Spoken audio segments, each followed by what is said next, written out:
Вы на канале Digital Shaman. Меня зовут Иван, и мы начинаем эфир. Звук сейчас идет, я его подключил. Я забыл включить микрофон, такое иногда бывает, особенно когда я записываю ролики. И, в общем-то, вот сейчас вы на меня слышите, наверное, да? Лайкните, если слышите. Или там есть, вот видите, звук есть. Прекрасно, хорошо. Итак, мы начинаем эфир. У нас очень давно не было эфира. Я вас очень хорошо приветствую. Друзья, как слышно меня? Вообще в целом звук хороший. Вот идет сейчас вот через такую петличку, вот, мохнатую, и через нее будем вещать.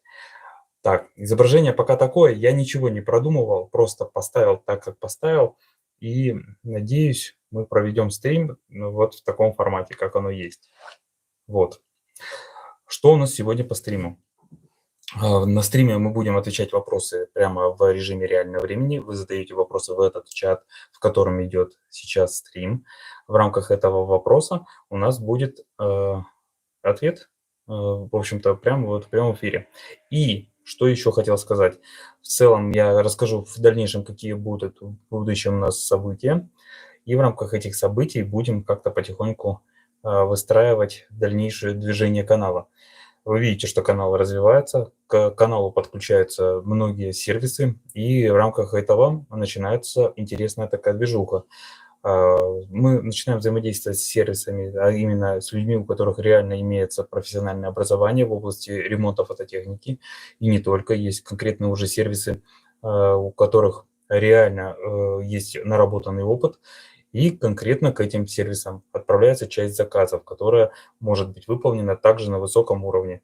И, соответственно, если есть возможность выполнить эту работу там и быстрее, то есть и вероятность того, что оно улетает туда. И это обязательно обсуждается с заказчиком. Вот. А что касается вновь приходящих людей, а они тоже приходят, у некоторых людей, кто на канал приходят, разный опыт. Есть ребята, у которых тоже очень много амбиций, они хотят также снимать, выпускать ролики. У них даже есть материалы. Есть один человек, который ко мне обратился, по-моему, из Питера. У него уже нарабатывается база, он делает самостоятельно, самоучка. Но скажу так, что опыта маловато, и поэтому видосы немножко такие слишком очень много мнения, очень много затянутых моментов. Тут нужно конкретно, чтобы вот в будущем у нас на канале появлялись видосы, чтобы я мог конкретно сервисников, которые хотят также в рамках Digital Shaman взаимодействовать, чтобы мы, делая, например, видос такой, то есть как я это себе вижу, человек делает работу, снимает, может вообще без слов это все снимать. Вот. А я могу сверху наложить, например, точнее, голос свой, и рассказать о том, что происходит, кто это делает, как это делается, и почему именно это мы делаем, а не что-то другое. Вот. А потом это все выкладывается на YouTube с подписью того, что вот этот человек выполняет вот так работу. И, в принципе, я считаю это круто, что можно расширять таким образом сервис, по сути, по всей России и разным другим странам. Вот. Но пока я просто понимаю, что чтобы так расширять, нужно еще команду людей собирать. И получилась такая ситуация, что ко мне люди приходят, а я физически не успеваю не то чтобы как бы обработать какие-то моменты, я даже ответить людям не успеваю, потому что нет времени. Вот. И вот так вот оно и получается. Так, для тычков. Да, тычфонов пойдет. Так, сейчас вы видели последнее видео на канале. У меня вышло про то, что я все-таки скидываю как он, Huawei P60 Pro. Нашелся покупатель даже на это дело. В принципе, хороший аппарат относительно своих задач, но не для моих задач. Это если мне говорят, что покупай iPhone будет лучше. Вы знаете, цена, в принципе, была такая же, как и, например, iPhone 14 хваленый. И я так скажу, мне iPhone неудобен.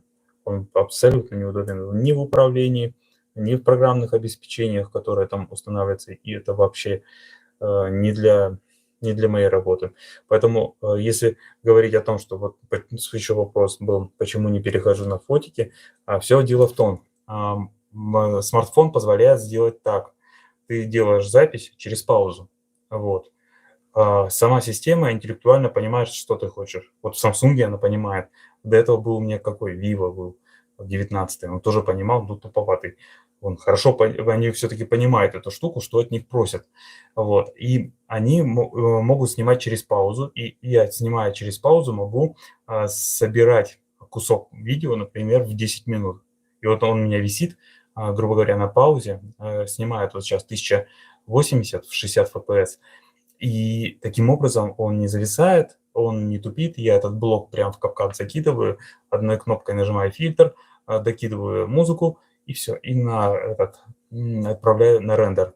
Таким образом у меня максимально быстро могут производиться ролики. Я даже максимально мог в день выкладывать и 3 ролика, и 4 ролика. И даже было, что что-то 4 ролика и 2 шотса за день успел накалякать. Это все здорово, прекрасно. Xiaomi тоже пробовал, не подошел. У него очень большое расстояние от точки. То есть, когда ты снимаешь макро, ты должен его как минимум сантиметров на 30 отдалить при приближении. Иначе работает телеобъектив, который туда встроен, и он уже просит большего расстояния. А большее расстояние ты не можешь контролировать, когда у тебя над столом стол прямо вот перед лицом, перед твоим. Так, так что вот такая история. И такая же проблема с айфонами. У них очень большое расстояние до объекта. И, может быть, конечно, какие-то камеры могут это. Samsung S23 Ultra отлично снимает, я полностью с вами согласен. И, в общем-то, единственное, о чем я не знаю, это на том, насколько он будет греться в режимах этих всех.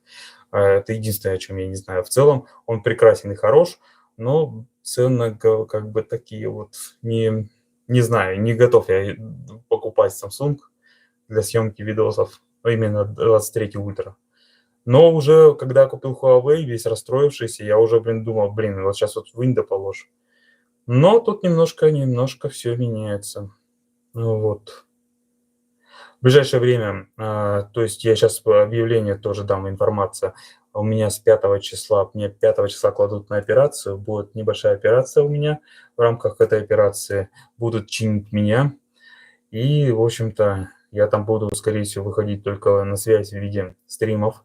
YouTube я буду выкладывать только стримы в это время. Вот. И я думаю, реабилитация займет примерно недели 2. Надеюсь, до Нового года восстановиться, и все будет хорошо. Вот такие вот дела. Что дальше? Дальше по вопросы жду от вас по фотоаппаратам и конкретно по оптике.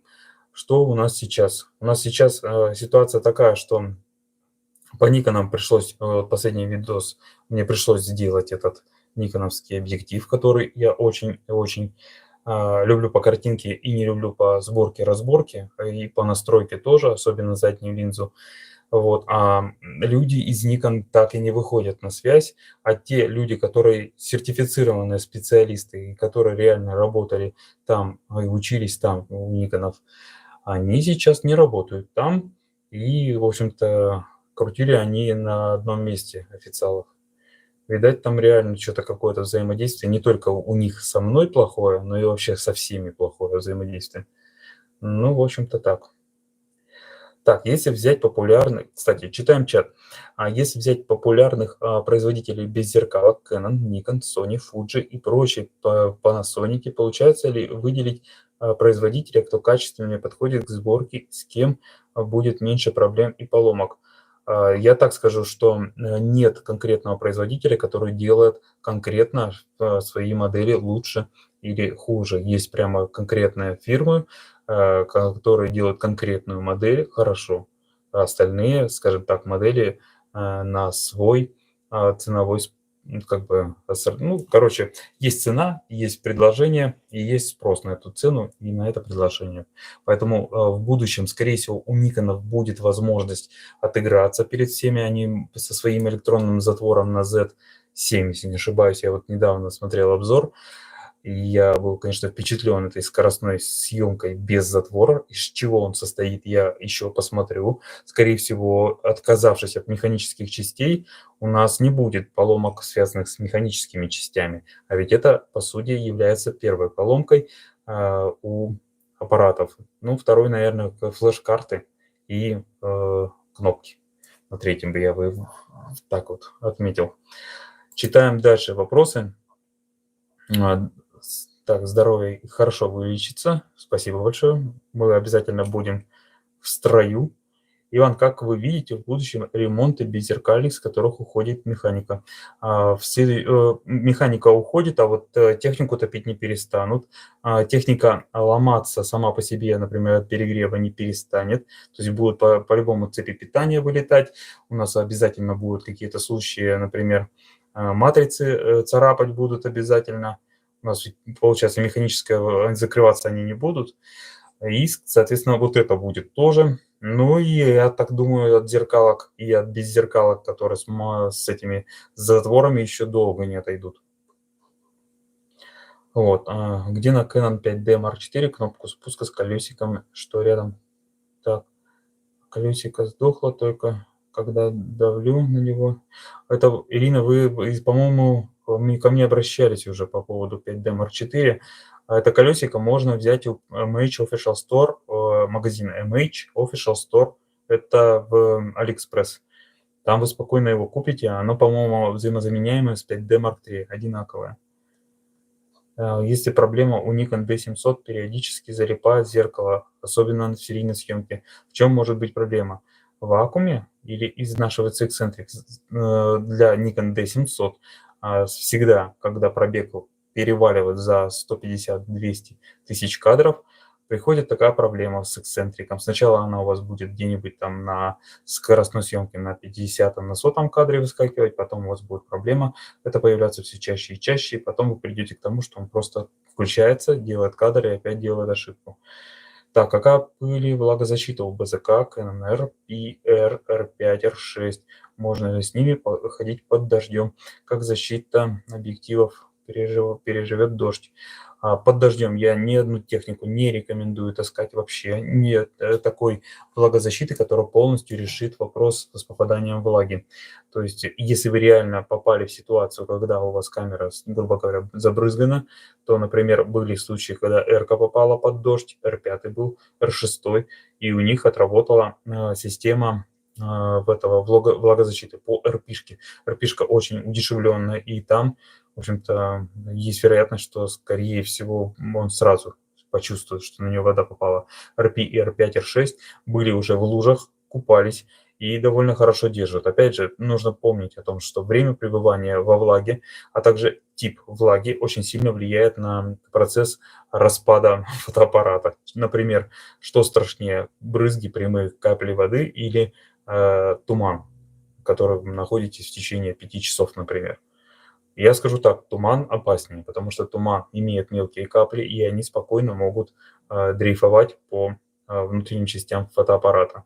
Они все равно смогут просочиться, потому что туман – это, по сути, большое облако. Вот. И действительно, если вы, например, с мороза притащили камеру и сразу же в тепло, то воздуха, который там находится внутри, он может сконденсироваться и также собираться в определенные неприятные токопроводящие связи. Как правильно чистить светофильтры от пыли и отпечатков? Это нужно взять салфетки, какие-нибудь ProKit-1, например, и почистить при помощи жидкости, которая есть в наборе. Так что покупайте их, я их могу вам порекомендовать. Они как минимум не поцарапают это все и можно спокойно снять. Но есть такие капли, которые так просто не отмоются, и поэтому мы скоро стартуем еще один вид жидкости на основе изооктанола и дополнительных ПАВ-веществ, которые способны на решение данной проблемы, а именно засохшие органические капли. Это, например, у вас кто-нибудь там, не знаю, дунул, плюнул, высохла, и все, вот эта вот залипшая часть может спиртом не отмыться, она может жидкостью ProKit-1 не отмыться, она может даже, например, ПАВ не отмыться каким-нибудь от этого для мытья посуды. Вот.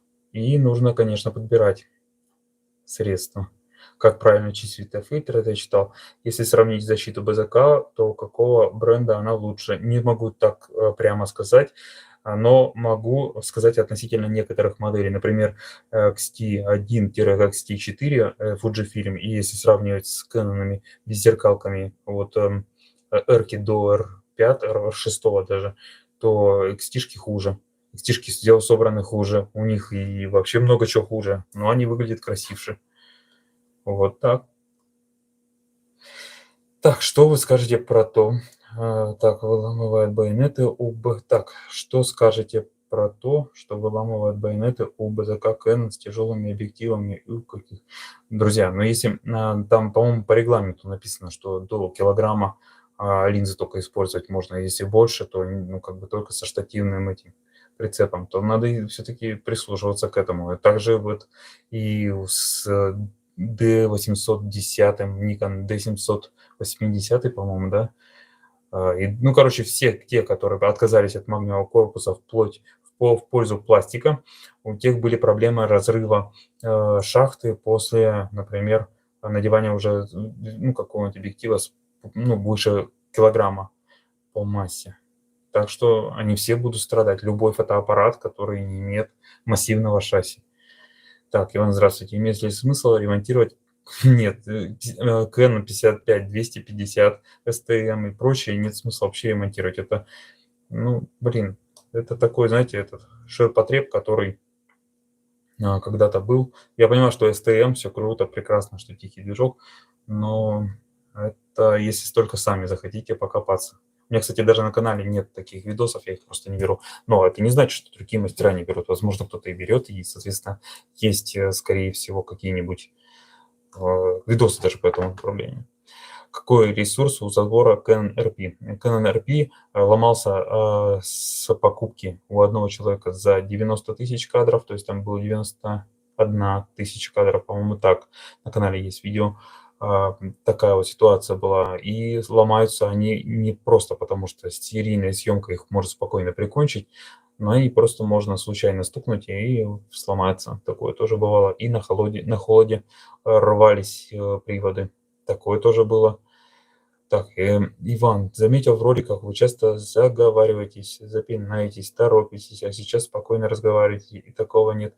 Думаете, связано со скоростью передачи и чем-то другим, без негатива, если что. Друзья, есть такая ситуация, когда я нахожусь в работе, у меня есть проблема с башкой, что-то не так она работает.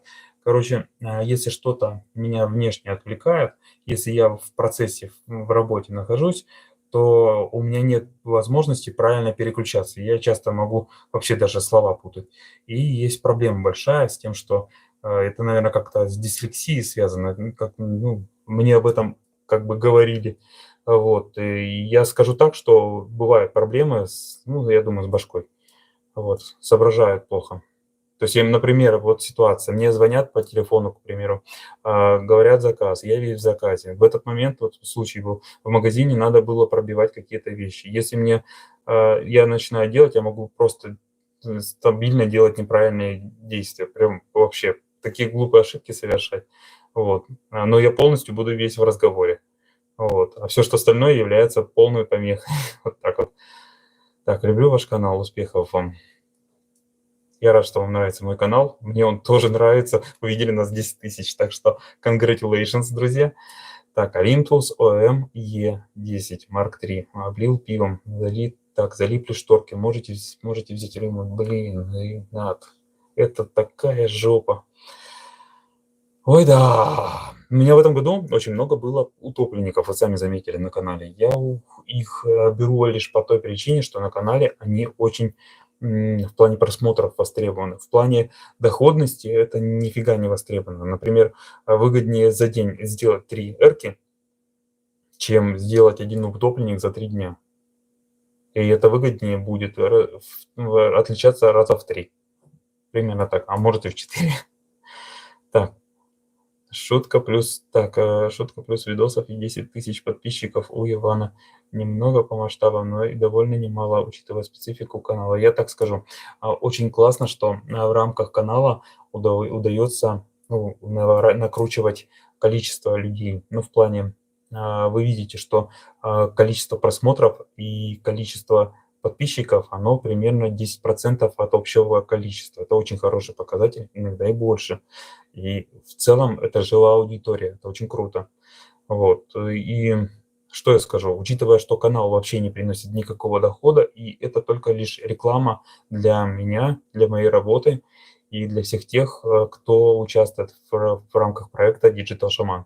А уже людей становится довольно много, и Даже те люди, которые не хотели бы, чтобы их называли, они чувствуют, что больше дохода от того вида деятельности, к которой они причастны тоже. То есть вы можете видеть, что количество продаж наборов растет, если отслеживать эту какую-то динамику, где-то, может, видите. Вот. Я так скажу, что мы за этот год продали наборов больше, чем за 3 года до этого вместе взятых. Вот. И еще сейчас 500 штук купили. То есть и наборы, они будут продаваться, и будут новые наборы для сервисных центров.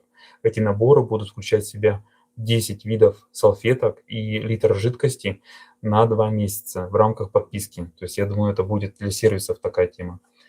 Будет круто. Иван, покупал у вас набор про кит, про кит, жидкость очищающую отдельно можно заказать. Да, можно заказать.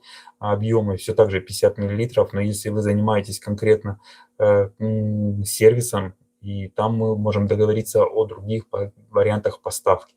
То есть мы можем реально большие объемы отправлять. Привет, действительно, матричный стаб никогда не блокируется намертво, и в выключенном состоянии он может продолжать вибрировать. Да, это действительно так, только если, например, вы не включите режим очистки сенсора камеры, тогда у вас он спокойно может стать намертво, и спокойно вы сможете его почистить. Вот, поэтому при очистке сенсора переходите в настройки, и там включайте режим очистки сенсора камеры. Вот, и таким образом вы сможете спокойно все почистить. Так, друзья, вопросов поступает очень много. Считаю, сейчас быстренько нужно прочитать. Если кого там сейчас быстро... Ух, нифига себе, сколько всего. Так. Мы действительно ли БСК. Так, это чуть выше. Так.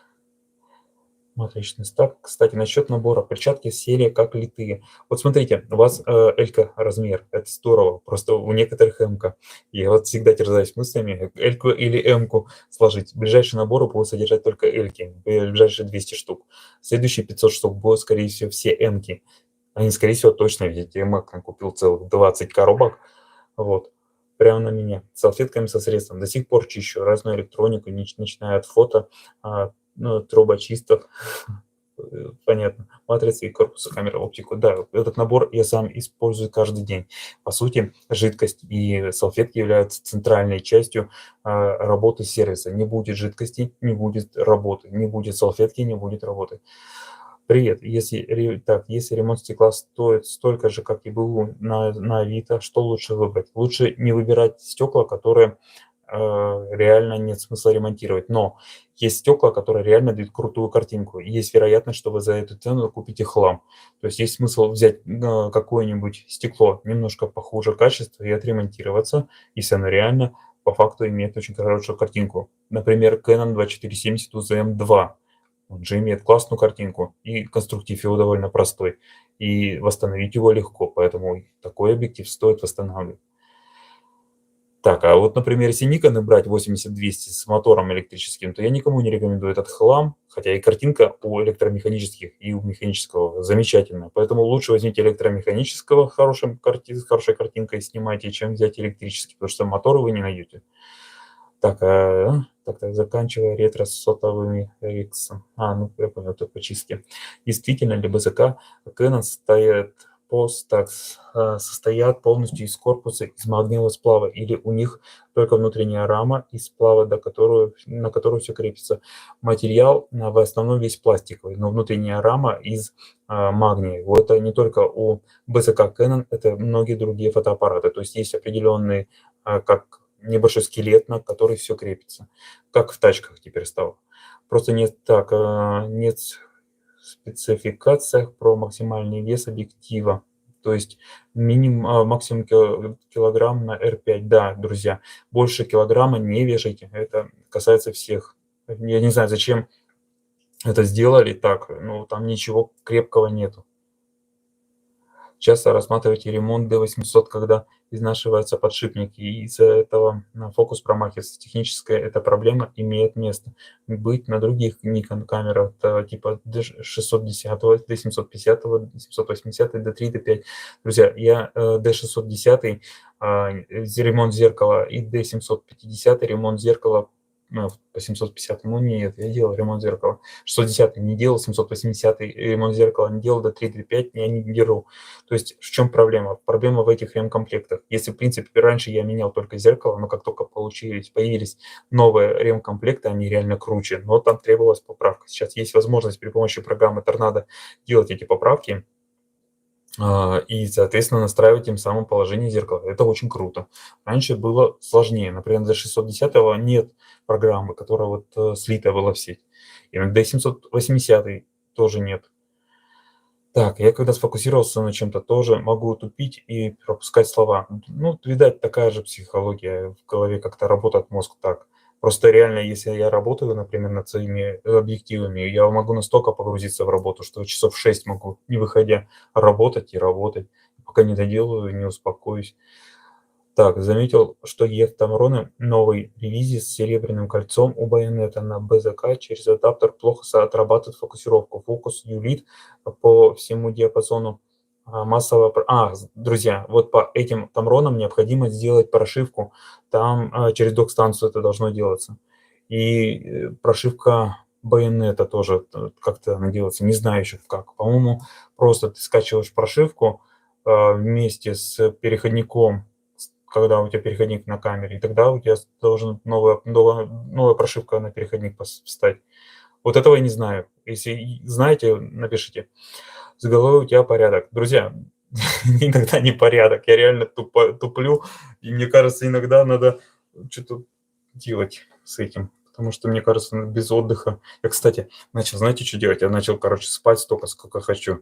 Я решил, что неважно, сколько я сделал заказов, важно столько, сколько я посплю. И тогда у меня настроение стало лучше, концентрация внимания стала лучше. Я, скорее всего, просто устал. Сколько реально ходит затвор у Nikon D500? Друзья, не знаю. По Nikon D500 знаю, что это не очень камера недооцененная, потому что реально она очень интересная в плане съемок видео и вообще в целом по функционалу очень сильно отличается от каких-то других аппаратов, того же D610, какого-нибудь D750, 810. Это какой-то уникальный другой фотоаппарат. По внутрянке он более современный, чем какие-то вот эти динозавры, о которых я говорю. Насколько опасно купить фотоаппараты с маркетплейсов за очень дешево. К примеру, на Озоне можно заказать EOS RP за 77 вместо 110 в ярком. Так, отзывы хорошие, но серийники. Друзья, все это в России теперь очередной хлам. Этот хлам везут из Дубая. Там типа официальная контора, которая имеет право на то, чтобы вот этим заниматься, но на деле это, ну, все это такая ерунда. Они все копанные, практически нет ни одного не копанного. Когда мне начинают говорить о том, что да нет, с завода, все новое, там у всех иногда с заводов бывают блестящие винты. Нет, друзья, не бывает никогда блестящих винтов. Если они блестят, значит их скрывали. А сейчас они даже и это делают так, чтобы оно не блестело ничего. Все убирают, все скрывают. И пробег скручивает, а потом только смотришь на шторы, а шторы-то царапаны. Ну как может у нового фотоаппарата быть шторы царапаны? Это нереально. Рубрику «Подбор был фотиков». Друзья, смотрите обязательно плейлист на канале, называется «Шаман смотрит». Я буду потихоньку добавлять туда видосы, где я рассматриваю фотоаппарат. Сразу говорю даже по объявлениям, что это халтура. Так, RP не лучший выбор. RP может быть лучшим выбором, если вы не снимаете на фото, а просто на видео. Тогда может быть смысл. А так смысла нет. Ну, представьте, вы берете фотоаппарат, у которого хреновый затвор. Какой смысл от фотоаппарата, если у него хреновый затвор, а электронный затвор вообще только в одном режиме работает? Это непонятная модель, но вот если на нее видео снимать, то, наверное, я бы согласился попробовать да посмотреть. Ваше мнение о Nikon DC3? Ни разу не видел, не трогал, не смотрел. Даже этой модели не представляю.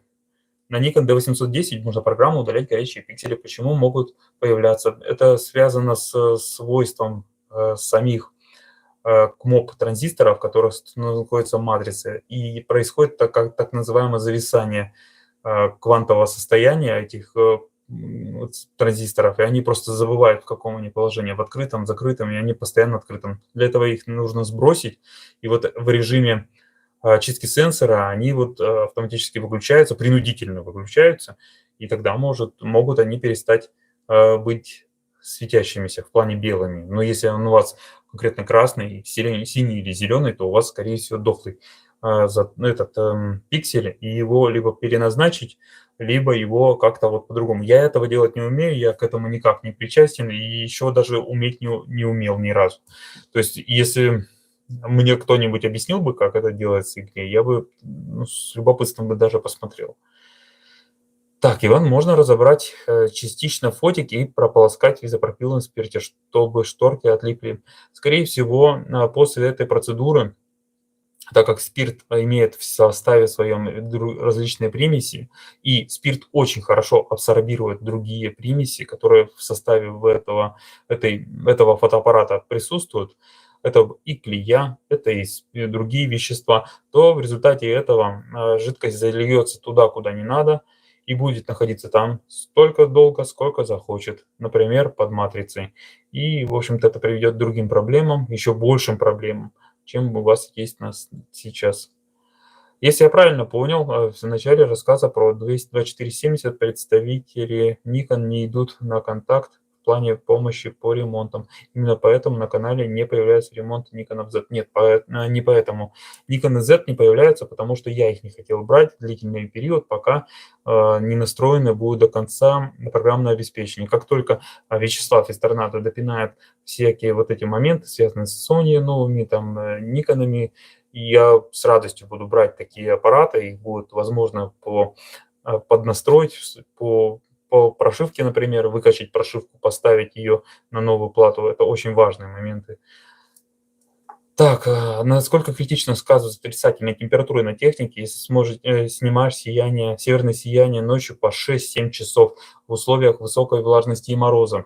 Вообще в целом очень сильно влияет, но как оно влияет? Если вы снимаете видеорежим, да в принципе и наплевать, главное потом камеру запихните ее в сумку, в которой силикагеля так много, чтобы вот он все, что напитал в рамках вот этого процесса, пока нагревался, охлаждался, он силикагель принял, все, дальше без проблем. Если вы снимаете конкретно на морозе, то лучше на затвор механический покадрово. Если у вас этот электронный затвор, то тоже, в принципе, фиолетовый. Так. Добрый день. Объектив Sony 70-200 GM2. Подскажите, как по надежности, так же, как и 24-70. Они почти все пластмассовые. 70-200 у меня был на канале, у которого объектив оторвался. Ой, байонет оторвался. Просто снимали и оторвался. Ну, такое бывает. И это часто случается. У Sony очень мягкие корпуса стали. Прям, очень. Картинка, блин, вот такую картинку бы на хороший металл. Они в пользу облегчения. Пошли. Привет, как юстировать Sigma 24? Сначала надо настраивать бесконечность, нет, там вообще такая, блин, лучше даже, знаете, не начинайте, если у вас просто такое любопытство по этому направлению. Широкоугольные объективы я, знаете, как решил? Я решил просто отвозить на стенд, и там на стенде просто софт подключается, и по чартам это все пробивается и настраивается. Это так быстро. Широкоугольные объективы с такой легкостью и скоростью настраиваются, что просто счастье. А так, сначала нужно сделать резкость собрать на бесконечность на открытых дырках. Вот, это самое важное, потому что до бесконечности должен достреливать, а дальше уже углы. Так, Nikon Fix 2420, ничего не знаю. После установки через переходник официальный на Z-тушке перестал фокусироваться. Потом выяснилось, что проблема в VR. Если не включать, то ок. Так скорее всего нет. Скорее всего просто не сгореть могли. Может быть у вас там в этой тушке есть проблема с прошивкой какая-нибудь, либо с переходником. Он ее просто не поддерживает, эту линзу пока что. Но точно не знаю. Я пока с этим не сталкивался. В принципе, меня это не пугает, просто я одно время всех отфутболивал, что теперь и не приходит по этому вопросу. Так, добрый вечер, Иван. Canon 100-400, первая версия. При прокрутке кольца фокусировки не ходит шкала. Какая может быть неисправность? Это, скорее всего, обрыв коларов, эксцентриков в области геликоида фокусировки, что приводит к тому, что при трансфокации на определенное значение начинает фокусировочная фокусировочный геликоид блокироваться. Это приводит к тормозам, такая же фигня, как правило, 70 на 70-200. Или бывает обрыв движка при падении. Такое бывает. Бывает еще фигня связана с пружиной на движке, потому что движок-то все-таки не новый, она ослабевает, и тогда такая херня случается. УРП видео, так, вопрос, УРП видео мыльное и не поддается цвет кора, в 4К с контрастным фокусом. Тогда какой вообще смысл от этого УРП, вот честно? Так, ваше мнение об серии объективов Canon EF70-200. Один из надежных объективов, вся линейка. Но есть свои нюансы.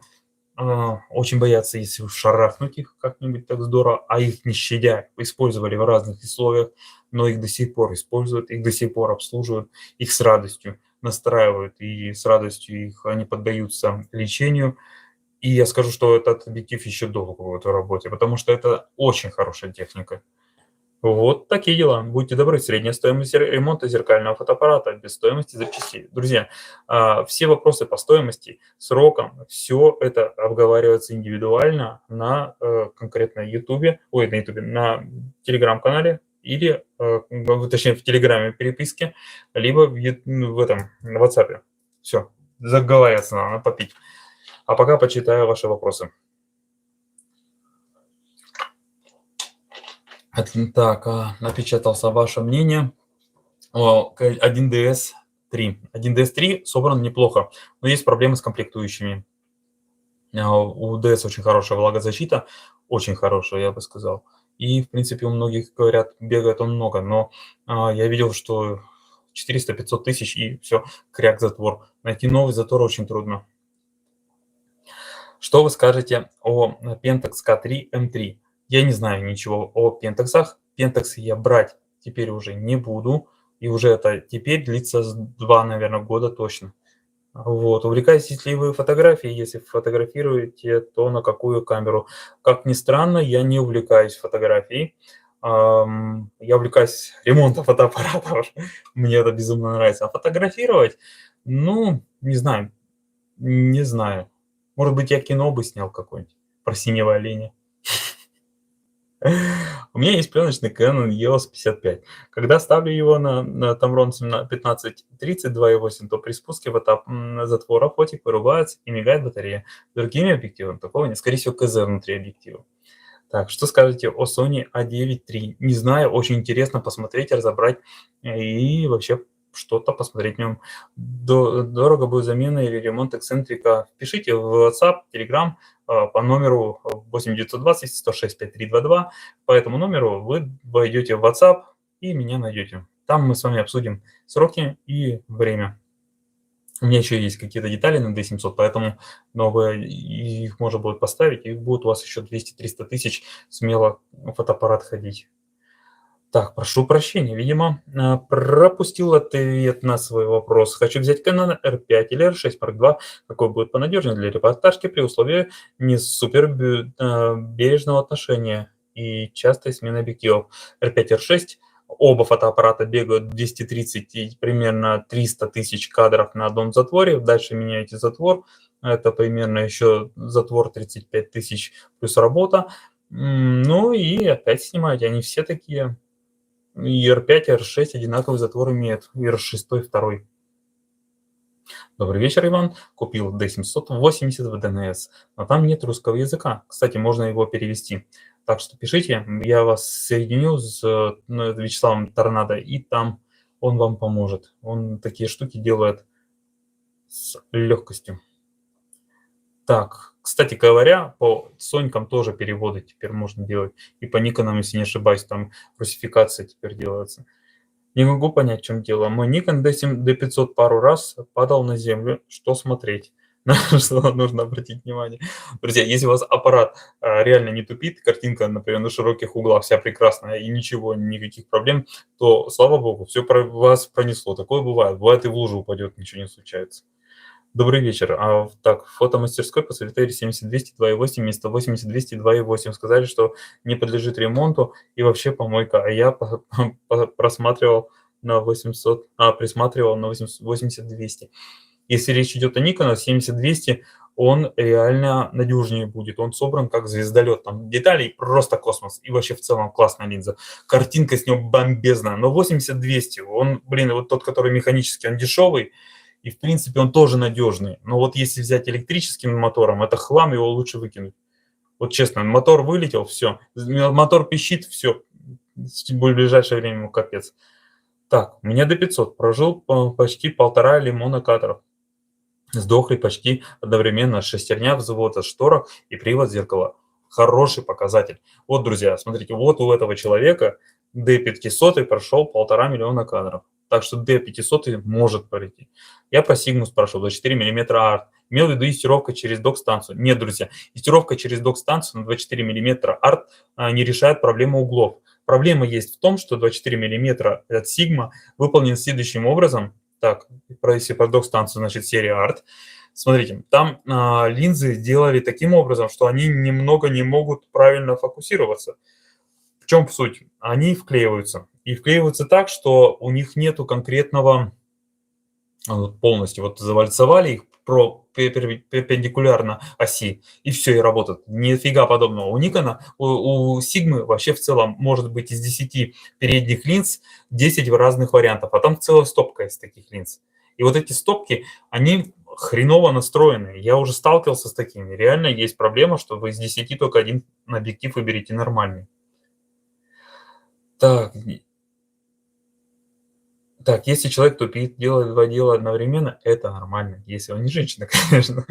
Вот если тупит, делая одно, тогда есть вероятность проблем. Ну да, я никогда не умею. Я, наверное, вот поэтому, кстати, и точнее не поэтому, я прямо говорю, я не буду ездить на машине, потому что мне нужно торчать в сети и общаться с людьми. А 2 дела делать одновременно и водить и делать дела я не смогу. Так, Ваня, привет. Есть фотик А65, это про Sony, скорее всего, проблемы с фокусом. Он уходит на задний план. И так, изображение нечетко. Можно ли исправить? Ставил разные объективы. На 65. Если А65, то это, скорее всего, речь идет о зеркальном SLT А65. И там эта проблема, она появлялась после деградации зеркала. Такая херня случается, и, по-моему, только решается заменой вот этого вот стекла. И я вам так скажу, что я этим не занимаюсь, я уже не имею квалификации в этом направлении, и нет софта, чтобы даже хотя бы чуть-чуть поправить это направление. Так, а этот Tamron не знает пленочный протокол. Так и будет работать. У меня пленочный EOS 33 с йонгами, то же самое. С Sigma, Art и родной оптикой EF работает без проблем. Вот там ответ сверху к вопросу. Иван, здравствуйте. Еще раз благодарю вас за помощь с уроненным 6D Mark II. Очень современно эта помощь пришла. Мне операцию сделали успешно. Спасибо за ваше участие. Я в Крыму, у вас должник.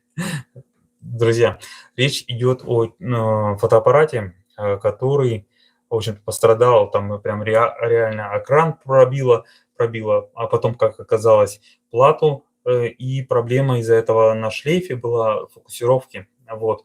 И этот аппарат нужно было продать и в рамках этого полученных средств человеку сделать операцию. Так уж случилось, что человеку нужно было операцию сделать, и он все деньги собирал на это. И появились люди очень прям поспешно появились, даже к счастью, что они так поспешно появились, вот, которые для фотошколы приобрели этот фотоаппарат, и человек успешно его отремонтировал.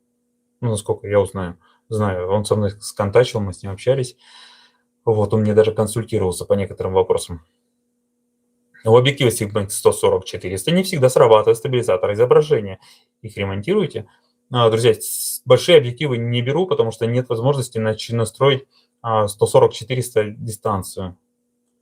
А стабилизатор изображения – это, скорее всего, шлейф, скорее всего, оборон. Либо его шарахнули. Можно попробовать, в принципе, для канала это будет интересно, но как вы доставите надежно, чтобы 140-400 доехал? Я как-то тут ремонтировал 600-миллиметровый. Давайте напишите мне, посмотрим, что сделать. Потому что, в принципе, если оптика хорошо работает в целом, то и не придется его в целом трясти по оптической оси. И можно будет просто по бесконечности его подстроить чуть-чуть. Так, есть ли проблемы с горячим башмаком на Canon R6 MK2? Нет, конечно, там они его заменили. А там же вообще по-другому. Там такой башмак вообще по-другому сделали на второй версии. Можно ли... Так, пролетел. Ох, вы написали, друзья. Так, можно ли прожечь матрицу, снимая солнце на ширик телевик? Да, можно. Спокойно. И надо закрывать диафрагму обязательно. Даже, знаете, я вам скажу, если выключаете камеру с накрученным объективом, и у вас не поставлена, например, на объектив крышка, можно прожечь шторы. Такое я уже видел. Прям дыра, дыра на шторах, прям чернуха. Так, накручивайте резьбовой фильтр. Ну да, либо фильтр. Что думаешь, так, Вань, что думаешь про электронные затворы? Как у Z9, Z8, Sony A9 не будут ли чаще умирать матрицы от перегревов? Теоретически это вечные фотики, нет механики. Да ничего не будет, в плане механики не заложат, они заложат другое. Они всегда делают что-то, чтобы у вас фотоаппараты пробегали не меньше там какого-то ресурса. В целом это примерно ну, 30-50 рабочих дней полностью. Рабочих имеется в виду 50 суток в работе фотоаппарат, и, например, это значит, у него улетает там чего-то. То есть серьезная поломка. Вот. Да придумают, например, отвал в процессоров, поставят, например, на бессвинцовый. Ну вот смотрите, есть такая тема, бессвинцовый припой. Он имеет свойство прорастать, то есть у него при контакте с атмосферой начинается процесс распада материала, и происходят такие маленькие нити, которые могут внутри ножек процессора, например, перемыкать, между памятью перемыкать, создавать помехи и создавать проблемы. Так что беззеркалки в дальнейшем, скорее всего, превратятся в смартфоны. Ремонт смартфонов будет, только это без зеркалок. Так, привет, Иван. Когда вскрываешь очередную камеру, то самое удивительное ожидаешь увидеть, или что самое странное уже видел. Вы знаете, я на канал часто выкладываю видосы, вы можете даже не заметить, что этот аппарат, например, я разбираю впервые. И там я просто реально разбираю впервые, я просто перед этим сижу, думаю. Но в целом вот многие пишут там, вот какой там этот владелец оборудования засранец, там то-то, то-то, а мне вообще фиолетово. Единственное, за что я парюсь, это когда вот на старых вот D700, там вот эти вот резинки отваливающиеся, они, заразы, помимо того, что сожрут фотоаппарат, например, я возьму, сделаю за 3 часа, за 4, а резинками могу заниматься еще 2 дня. Вот это вот жопа. Вот это самая вот жопа жопиная, так скажем. Привет, Иван, расскажу. Так, это я читал. А у Sony A7 IV какое в среднем количество снимков затвор держит? Точно сказать не могу, но я знаю, что они хуже работают, чем A7R3, A7, так, подожди, A7R3 и A7S3. Эти два аппарата имеют крепкий затвор, а A7 четвертая версия уже и A7, по-моему, R4, если не ошибаюсь. Вот четверки, короче, они по качеству хуже, чем предыдущие модели. Вот, то есть третьи модели лучше были, чем четвертые модели. В чем лучше? Механика взвода-затвора, она имела разные движки. Вот первый, второй – это просто хлам, там движки такие, блин, от детских игрушек. А вот третий, вот прям вообще такие капитальные движочки там стояли. Писали в предыдущем стриме, где-то рассказывали, что ходят там до хрена. Так, а вот скажите, какая проблема, что у меня Sigma R 35 мм на зеркале работает супер. На Canon R8 через переходник, на который диафрагма появляются черные круги, закрывает дырку. Так это, блин, вы должны включить, зайти в режим контроля аберрациями, это в настройках, и отключить контроль аберрациями, то есть там исправление аберраций. Вот отключить эти функции, у вас все пропадет, эта дырка, и будет у вас работать он нормально. Так, где можно достать детали на Nikon, кроме Алиэкспресс? А вы больше нигде не достанете, мы в Россиюшке, у нас санкции, так что, ну, понимаете, с Никонами до этого было хреново, с деталями, это не связано со СВО, это вот связано с этими, наверное, где-то с года с 14 потихонечку начало вот так вот все хуже, хуже, хуже, хуже, потом уже и люди оттуда бежать начали, и, короче, Звонишь, они начинают тебе какую-то херню нести, блин, уже конкретно с ребятами общаться хочется. Короче, ребята, все, кто в Никонах работаете, звоните мне, давайте побазарим, может, я вам заказов подскину какие-нибудь, вы почините, там, не знаю. Вот, мы с вами договоримся как-нибудь отдельно. Потому что с официальным через заходом не получается вообще никак. Они какую-то просто дикую дичь несут, и с ними конструктивно разговора не получается. Так, привет, Иван. Что бы мог ты сказать по поводу надежности камер Sony? Как влияет на матрицу часто съемка видео? Часто съемка с видео, в зависимости от типа камеры, влияет на съемку следующим образом. То есть, если теплоотведение хреновое, на некоторых камерах она хреновая, то, в общем-то, камера перегревается, уходит в ошибку. Чем больше она перегревается, тем чаще может выходить в ошибку и может косячить в дальнейшем матрица. В конечном итоге она может начать шуметь. Вот. Некоторые камеры имеют очень хорошее охлаждение, конкретно я вам сказать не могу, но я знаю, что A7S, третья версия, и A7R третья будут самыми лучшими вашими друзьями на долгое время. Это, блин, камеры надежные. Привет, Иван. Что бы ты мог сказать по поводу надежности камер? Так, это читал. Спасибо за ваш ответ, понял. У Canon 2405 F4 первой версии после продолжительного хранения появился люфт хобота. Почему? Покупал новый, мало пользовался. Друзья, все повреждения 2405 хобота связаны непосредственно с ударами, либо транспортировкой при давлении на переднюю линзу. Либо было положена камера, прикручен, например, объектив к катушке, и таким образом поставлена на полочку, например, камера. Хобот часто используют там на нем бленду. Эта бленда давит на переднюю линзу, передняя линза на коллары сминаются все три, и все, у вас появился люфт. И порой был случай даже такой, я человеку полностью восстановил коллары, все, заменил, ничего не, все сделал, через полгода мне звонит, говорит, такая ситуация, начинает, опять то же самое случилось у него через полгода. Я говорю, так это же неправильное хранение, это же не гарантийный случай. То есть единственное, что я могу сделать, это сделать то же самое. То есть вот такая ситуация. Как работают старые объективы с автофокусом на современных зеркалках в дуал-пикселе Canon EF? В теории возможен такой вариант, что мотор автофокуса может сгореть, сломаться. Сигма 20 мм, 50 мм. Наверное, про старые Сигма идет речь. Да как? Там целая история.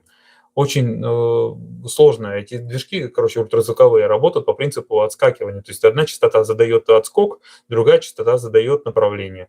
Таким образом, одна волна дает постоянно прыганье, а другая дает направление, в какое ему прыгать. Вот он отпрыгивает при частоте 31 кГц.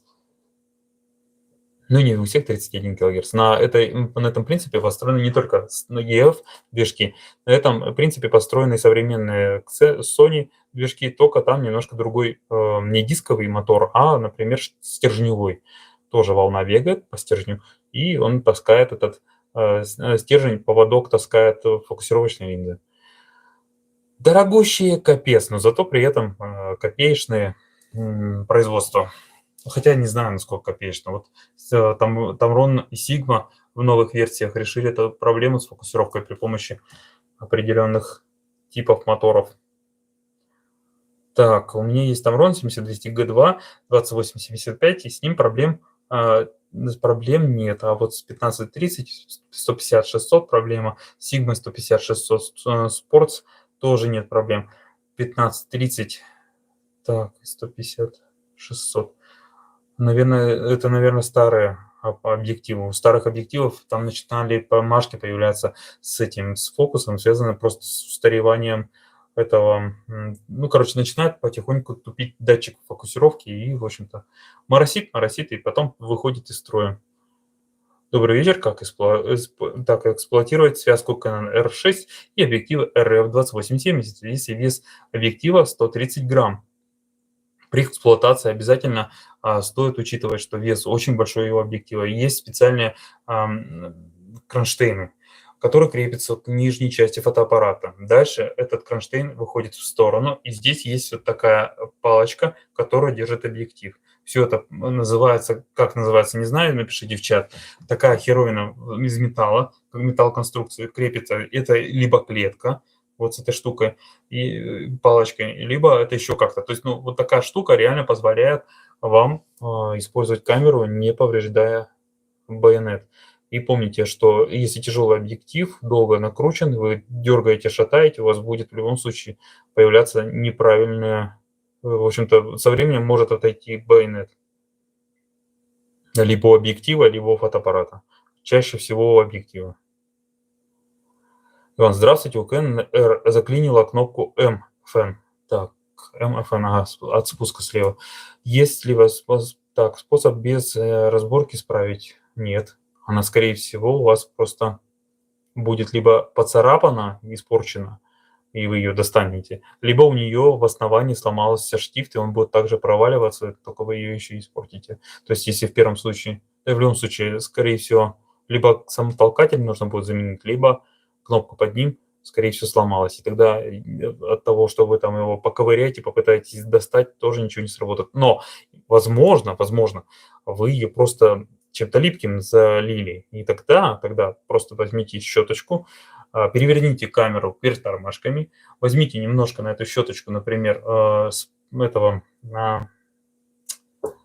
как же его, антисептика, который спиртовой, вот самый такой жидкий-жидкий. Прямо вот переверните и вот так вот вверх ногами мокрую щеточку сначала намочите и вот так трете, и оно все у вас получится.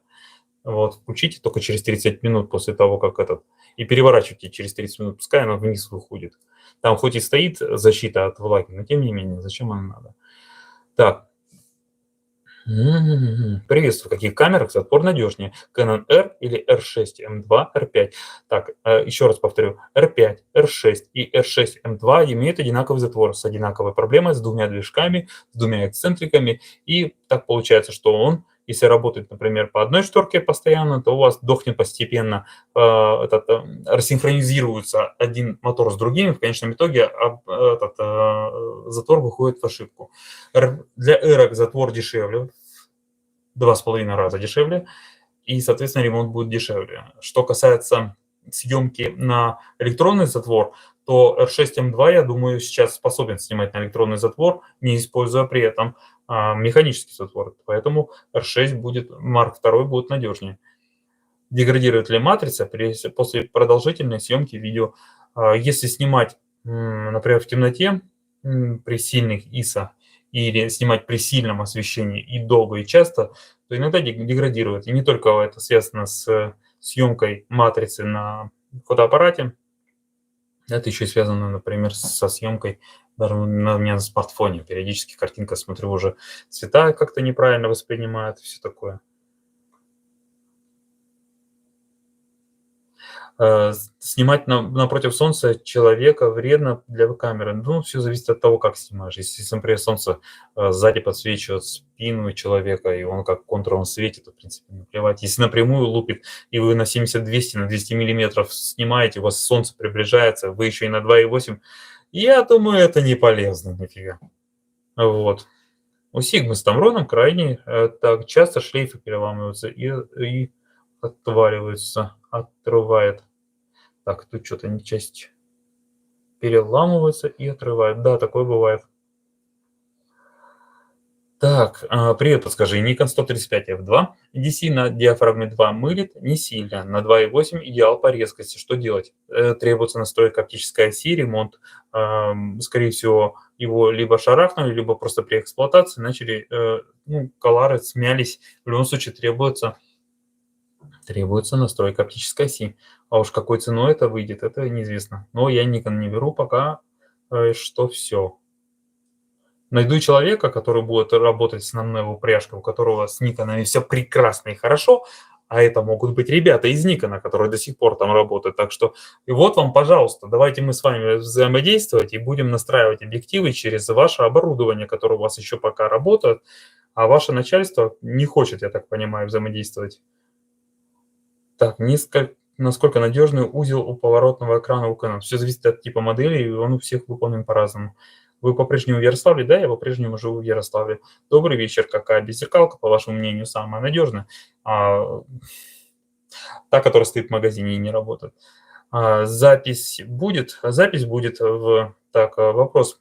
Так, улетел. Вопрос хранения аккумуляторов Nikon. То снимаю мало и насколько аккумулов просто лежат просто лежат 3-4 месяца. Необходимо заряжать аккумулятор на 50-75% для хранения. Это обязательно. Полностью заряженный аккумулятор быстрее сдохнет. Это связано с химическим процессом распада, химическим процессом деградации батареи. Если она будет полностью разряжена, это тоже очень плохо. Поэтому заряжаем 50-75 и отправляем на хранение на длительное. Nikon и раньше была крайне незакрытая контора, к сожалению. И люди как-то между собой такое... Вот представьте, звоню в Nikon, и они мне говорят, я им говорю, ребят, вот такая ситуация, необходимо shift сделать на фокус, как на фотоаппарате, на таком-то, таком-то, просто shift плюс 3. Можете сделать? Да вы знаете, да там надо сделать полную диагностику, да там надо mirrorbox поменять, потому что вот это необходимо сделать. Я говорю, нет, мне нужно сделать shift focus на плюс 4 на этом фотоаппарате. Можете сделать? Тогда торнадо не было. Сейчас это спокойно можно сделать. Ой, это просто разговор ни о чем был. Я говорю, соедините, пожалуйста, с инженерами, я с ними поговорю, и мы сделаем shift focus. Мне нужен shift focus, говорю, плюс 4. Он говорит, откуда вы знаете плюс 4? Что вы вообще в этом понимаете? Я говорю, я ничего в этом не понимаю, и я понимаю, что и вы в этом ничего не понимаете. Так что позовите инженера. Короче, мы ни к чему не пришли. Как Sony по качеству, и, к примеру, Alpha 6400. Alpha 6400, как и все 6000-6500, собраны из хренового затвора, хренового привода, но в целом снимает видео, это неплохо. Если использовать его как видео для видеосъемки, то, в принципе, интересная модель, я вот ее тоже иногда посматриваю и рассматриваю. Модель-то интересная на самом деле. Будьте добры, как проверить исправность затвора зеркального фотоаппарата на коленке до сборки всего? Как проверить? В первую очередь, если у вас затвор с Алиэкспресса 95% нет, то, скорее всего, у вас проблема со шторами и с натяжением штор. Если вы самостоятельно попытались разобрать затвор и попытались его настроить, то у вас ничего не получится. Есть вероятность, что придется настраивать скорость дилей затвора через программу. Тогда вам придется в любом случае либо использовать сервисный софт от производителя, либо использовать торнадо, где есть возможность строить шторки. Тогда вы сможете отстроить скорость, тогда у вас не будет ошибки при срабатывании затвора. Так просто на коленке невозможно. Нужен прибор, который позволяет просчитать скорость срабатывания шторки, который оценит конкретно количество света, проходящееся в единицу времени. Где можно пройти обучение по ремонту, чтобы не быть только самоучкой, но и с обучением. Везде есть нюансы. Для того, чтобы пройти есть Nikon, есть Canon, которые вы можете прийти туда. У них есть, вот, например, Canon Копия Москва проводит обучение. Это я точно знаю. Вы можете пройти туда, но там, по-моему, обязательное условие отработать на них какое-то время. Вот. Я знаю даже конкретного человека, кто учился там, и как результат у него есть сертификат на руках, который позволяет ему заниматься этой деятельностью профессионально. Вот. И, кстати, он в команде у нас. И я ему с радостью отправил бы еще чего-нибудь. Но Никон он не хочет брать. Добрый вечер. Возможно ли через вас активировать RAW видео в Nikon Z6 второй версии? И нужно ли для этого вскрывать тушку? Активировать RAW видео на Nikon Z6 II. А если вот такая возможность, делал ли кто такое? Если да, то напишите по этому вопросу Вячеславу Шульгину. Он занимается разблокировкой таких штук, и вы с ним договоритесь за определенную цену, и он сделает, когда будет свободен, если он это умеет. Я этого делать умею. Вредна ли смена объективов на горячую? Если да, то чем? Технически я не видел ни одного случая в своей практике, чтобы случилась какая-то проблема, связанная с деградацией, смертью фотоаппарата. Только при тех случаях, если на объективе есть повреждение. Тогда да, есть проблема. При снятии объектива может случиться, точнее, надевании объектива может случиться короткое замыкание по питанию, что приведет к выводу из строя части работы фотоаппарата, как правило, блока управления питанием в области управления объективом. Так, Иван, как у вас хватает терпения ремонта техники? Например, разбирать 3 раза фото, там же куча деталей. Серьезно, ой, друзья, это вы даже не представляете. Порой даже это занимает несколько дней, а еще особенно, когда это вот был случай, вроде как даже по гарантии. Ну и что поделаешь, надо делать. Я просто люблю свою работу, и я подхожу с этой мыслью. И если это мой выбор, и я люблю свой выбор, а я уважаю свой выбор, то, значит, дело не в том, что у меня сейчас на работу не стоит, как говорится. Дело в том, что, скорее всего, я устал. Вот. Но иногда бывает так, что я не люблю реально некоторые вещи. Я не люблю объектив 28-300 от Canon. Я не люблю 70-200 2.8 сборка этого фотоаппарата. Ой, объектива. Это просто очень огромные объективы. И, в общем, это очень непросто. Так, так. Все верно. Новые объективы имеют другую прошивку, которая совместно с пленочным протоколом. Это обсуждала на foto.ru. Есть и объективы, которые не поддержат пленочный протокол. Как проверить при покупке отверточный объектив на тему механики? Включайте систему Live View, фотографируйте объект какой-нибудь на удаленном расстоянии, а дальше фотографируйте на зеркалке. Если ваша зеркалка поддерживает, работает правильно, то в одном и в другом режиме у вас должно правильно отработать. Если есть какая-то проблема, то, скорее всего, там что-то где-то сбито. И в первую очередь смотрите всегда бесконечность. Бесконечность должна четко отрабатывать. Если у вас на бесконечности картинка мыльная, то, скорее всего, весь объектив сам мыльный. Бесконечность очень чувствительна к изменениям на объективы очень чувствительны на изменения бесконечности. Так, обычно такие делают для видеокамер. Доброго вечера. Доброго вечера. У R-серии влагозащита такая же, как на зеркалках Canon. Выдержит ли R6 5.3 дождь? R5, наверное, 3.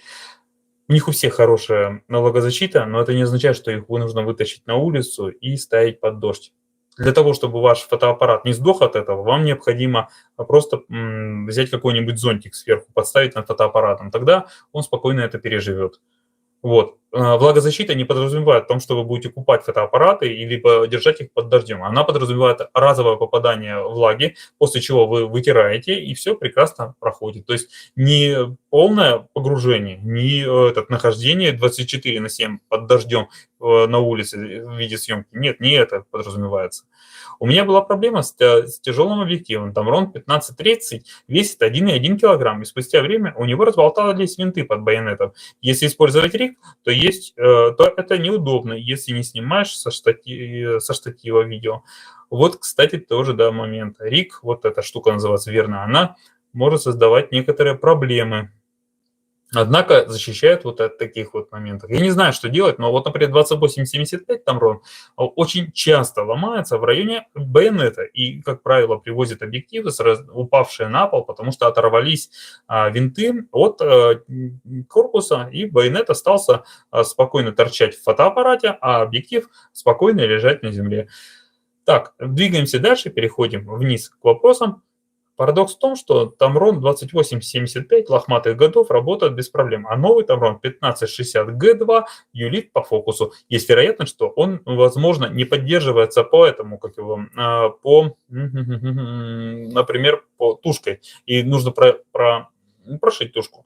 А бывает так, что юстировочные кольца немножко не попадают в рабочий отрезок этого аппарата, с которым он работает. Бывает такое. И, в общем, это очень важно, чтобы эти юстировочные кольца сзади под байонетом стояли верно.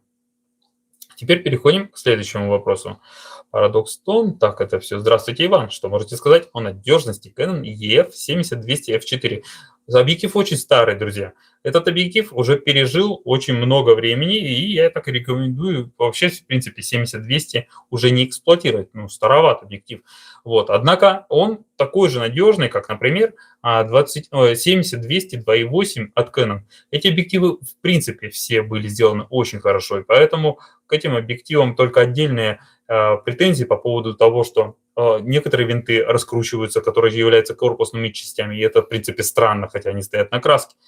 Вот. Ну и, в общем-то, вот. Что же у нас там дальше по списку?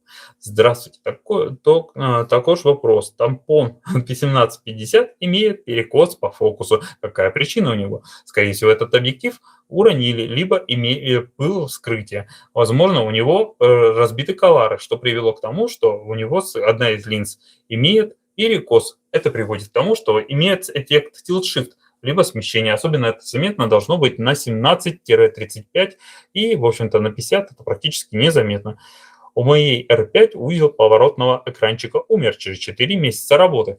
Как правило, эта проблема связана с работой. Физически, если этот поворотный экранчик находится, например, в холодное время года, и мы крутим его туда-сюда, он претерпевает некоторые жесткие режимы работы. Это как, например, если мы возьмем, ну, например, представим жевательную резинку. Если мы ее начнем растягивать в мороз, будучи замороженной, она у вас разорвется. Если вы растягивать при очень теплой температуре, она будет растягиваться и приводиться, скажем так, в движение. Вот. Вот так и с этими, если на морозе мы покрутили, например, шлейф, он мог не сдохнуть, но потом со временем начнет в этом месте разрушаться. Поэтому очень не любят камеры переморозку.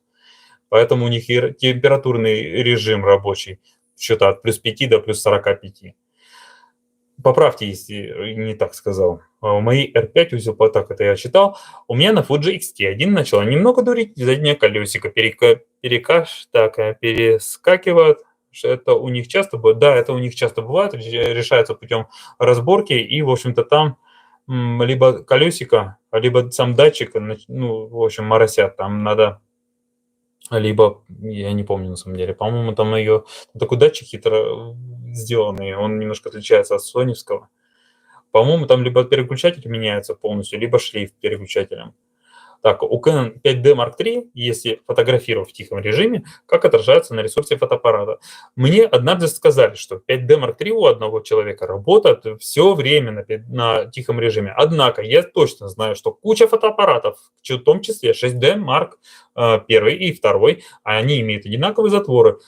И моторы там тоже очень похожи, как и 5D Mark III. Эти моторы работают немножко в неправильном режиме. А в чем эта неправильность? То есть если у вас в режиме громкого затвора моментальное включение приводит к движению якоря мотора, мотор сдвигается и срабатывает затвор, то в режиме тихого он не спеша набирает этот режим и выходит на рабочее значение. И в конечном итоге сгорают к чертовой бабушке эти щетки на моторе. И, в общем-то, мотор сгорает, в КЗ уходит, фотоаппарат в кирпич превращается. Такое случалось уже не раз, и, в общем-то, тихий режим. Но, опять же, раз на раз не приходится. Не знаю, возможно, какие-то, может, ошибки были допилены. Может быть, как-то драйвера работают неправильно. Где конкретно ошибка, я не знаю, но я знаю, что тихий режим являлся часто причиной повреждения камер. Я даже иногда людям прямо советовал, не включайте его, потому что, вот систематически приводит к этому. Но тихий режим – это явно нехорошо. Так, привет, крутой контент. Что скажешь по сборке Sony A7 III? Все так сильно плохо? Panasonic полнокадровые попадались ли? Да, насколько они лучше собраны? Panasonic S, например, серия собрана вообще классно. И вообще этот фотоаппарат буквально недавно ко мне обратились, хотят заменить затвор. И там, я так полагаю, что очень большие пробеги. Очень надежно собран, очень эргономично все. А 7.3 тоже собран хорошо. Я вам так скажу, те, кто засирают на Соньке там, за какие-то моменты, пускай за какие-то видео про грехи, там, не знаю, за управление, еще чего-то. Лично мне нравится разбирать, собирать Соньки. Они собраны для меня очень классно, то есть они очень сложные. Когда-то когда начинал, я просто удивлялся и матерился, как их там собрали, какой урод это все так компактно уложил. Но теперь я кайфую, я когда разбираю Соньки, это такой кайф, потому что там все одно к другому так идеально подходит, что если ты что-то делаешь неправильно, оно у тебя не соберется, то есть никак не соберется. Поэтому делаешь аккуратно, и все получается. Добрый вечер, не знаю, видели ли вы мой вопрос. Nikon D800 стоит в закрытом негерметичном боксе, но постоянно непонятно, откуда берется пыль на матрице. В чем дело? Так, скорее всего, дело в этом. Первое. В объективах, которые нацепляются на тушку. Есть вероятность, что объективы хранятся где-нибудь или пылятся, либо затягивают, типа как помповый насос, затягивают обратно внутрь камеры пыль. Это частая проблема. Другая проблема – это когда у нас, например, пыль оседает на камеру, и потихоньку она, например, при съемке объективов попадает внутрь камеры. Третья проблема, это частая проблема, ну, вы говорите, что у вас в боксе проблема сумок. Сумки являются основным источником загрязнения вашей фототехники, поэтому очень важно использовать чистую фотосумку и пылесосить ее.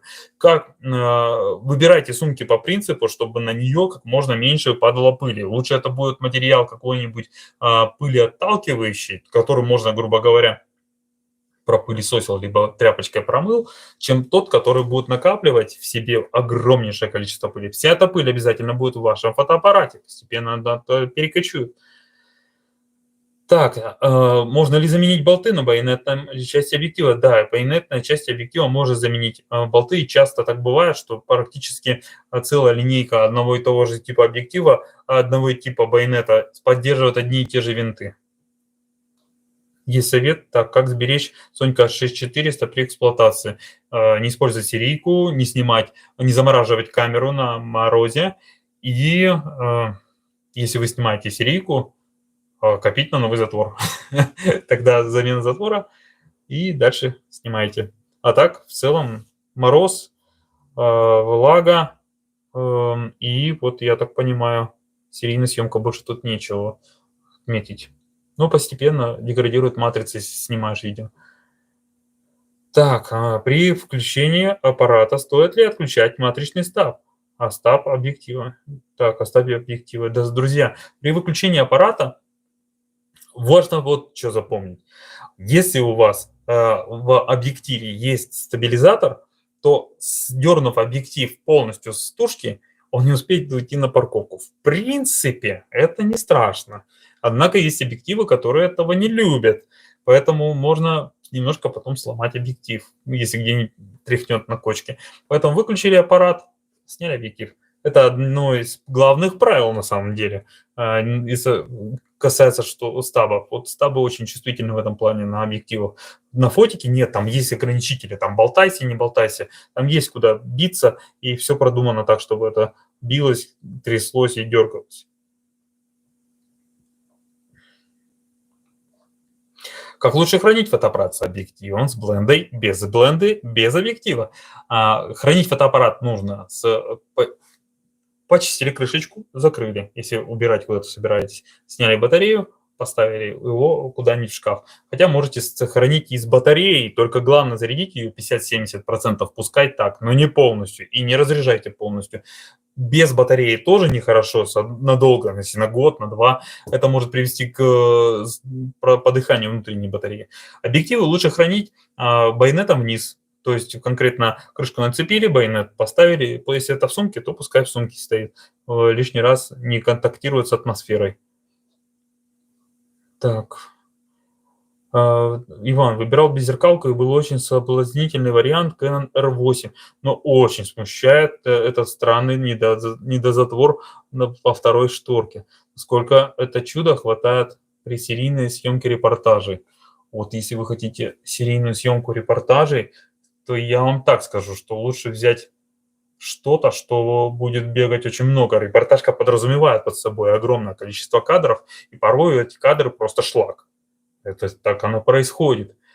И что можно сказать? R8, да я бы не сказал, я не скажу, что R-серия вообще в целом способна долго служить. 250-300 тысяч для репортажника это ни о чем. Самое быстрое, много кадров, которые камеры жили, зеркальные, то у нас какие были? 5D Mark III, 5D Mark IV, 6D первая, 6D вторая, а все иксы на некоторых вообще на одном затворе пробегали 2 миллиона кадров, 1 DS пробегали до миллиона, потом 7D Mark II пробегали, очень много, репортажные фотоаппараты, и все, больше даже и назвать-то нечего. Этот третий пятак уже как-то и не надо, наверное, брать, потому что старовато уже все-таки, извините, ресурс есть ресурс. Время никому, ко всем фотоаппаратам очень плохо относится. Так, уже много, конечно, вопросов поступает, и я все отвечаю и отвечаю, а я все пытаюсь ответить на все. Действительно ли? Так, Хобот 7200. Угу. Действительно ли RF-70-200 с хоботом менее надежный, чем их EF-аналоги без хобота?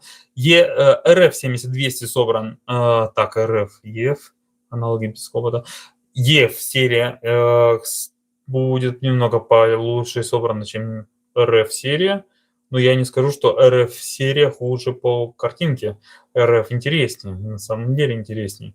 Вот, но сейчас все идет в пользу того, чтобы камера, первая, была легкая, во-вторых, картинка была очень крутая. И допиливают очень много. Все делают для того, чтобы было все легким и красивым. В плане надежности забудьте. Это уже не про современную реальность. Так, Иван, я правильно понимаю, без зеркал, без зерк не существует проблемы бэк-фронт фокуса. У беззеркалок бывает проблема с бэк-фронт фокусом на бесконечностях, например. Это если неправильно поставлены, например, эти матрицы. Такое может случиться при неправильном обслуживании у камер, у которых есть регулировка положения матрицы, а у тех, у которых камер, у которых есть стаб, там уже, в принципе, пофигу, они их поставили на этот, как его называют, жестко закрепили на основание через определенные прокладки, которые регулируют рабочий отрезок, и там уже пофигу, нет никакого бэк-фронт фокуса. Так, дорого ли стоит заменить подплату на Fuji X-T4? Друзья, не знаю. Я здесь ничего не отвечаю по поводу стоимости, поэтому все мы обсуждаем индивидуально, в личных сообщениях, с Telegram, WhatsApp. Иван, привет. Как открыть ваш филиал в Уфе? Друзья, я не открываю филиалы. Я делаю следующим образом. У вас есть сервисный центр. Мы с вами конкретно обсуждаем, конкретно, как вы делаете, как вы работаете. Мы смотрим все вместе, всем миром вашу работу. Если вы снимаете и делаете примерно то же, что и я, то делаем следующим образом. Вы просто начинаете делать свою работу. Я просто присылаю вам заказы и ближе, чтобы в вашу сторону, например, Уфа близка к Башкортостану. Вот, точнее, Башкортостан это и есть Уфа. Вот. А у меня есть ребята, которые из этого, из Тывы. А Тыва близка как раз к Уфе. И вот там очень много в Тыве хороших фотографов, которые очень хорошо и часто ломают технику. Их было бы проще перенаправлять туда, где их быстро бы и качественно отремонтировали. Главное требование, чтобы вы умели делать работу, снимать работу так же качественно, чтобы и понятно, ну, хотя бы так же понятно, чтобы можно было по видео сказать, что сделано правильно, что не сделано, например, неправильно, чтобы мы могли это оценить. И в дальнейшем это и ваш скилл повысит, и в дальнейшем вы сможете получать эти заказы, и не только эти. Потому что в будущем, я думаю, я все-таки отойду от темы ремонта, и это будет уже совсем другая история. Я планирую дальше расширяться и планирую делать лабораторию Digital Shaman намного шире. Но это не только ремонт будет. У друга на Canon RF 51.8 выкрутился винт на байонете и перестал сниматься с фотиков. Пришлось ему нести и разбирать тушку для этого. Такое часто происходит. Такое иногда может случиться. Это связано с отвалом этого от тушки самого линзы. Точнее, идет разлом в месте соединения байонета. И это частое явление современных объективов. Так, Иван, я, может, многое пропустил, но хотел бы узнать мнение насколько живучая А7 III или А7 IV. Ребята тут говорят, по кадровому режиме может пройти без проблем. Обе камеры могут пройти 300-400 тысяч. Это так. Тут речь идет о реально больших пробегах, 600 и миллион. Вот R3 способен на такое, S3 способен на такое. И хотел узнать, Panasonic полнокадр у вас было в ремонте? У меня, по-моему, здесь не было видеоотчета. Я кое-какие аппараты делал без видеоотчета, просили. Так, эски первые вообще просто капец какие крутые, вам бы показать. Вот вы бы посмотрели, это просто капец как круто. Так, так, на моей R5 то, что сдохло,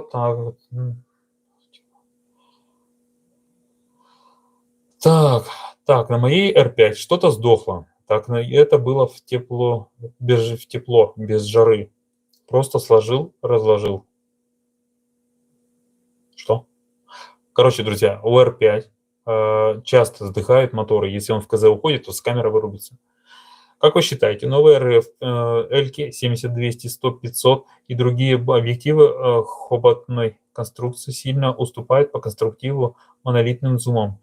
Да, уступают сильно, потому что любые выдвигающиеся части — это очень слабое место объектива, и, как правило, никто не застрахован от ударов в эти части, а эти части подвешены на некоторых тонких упорах.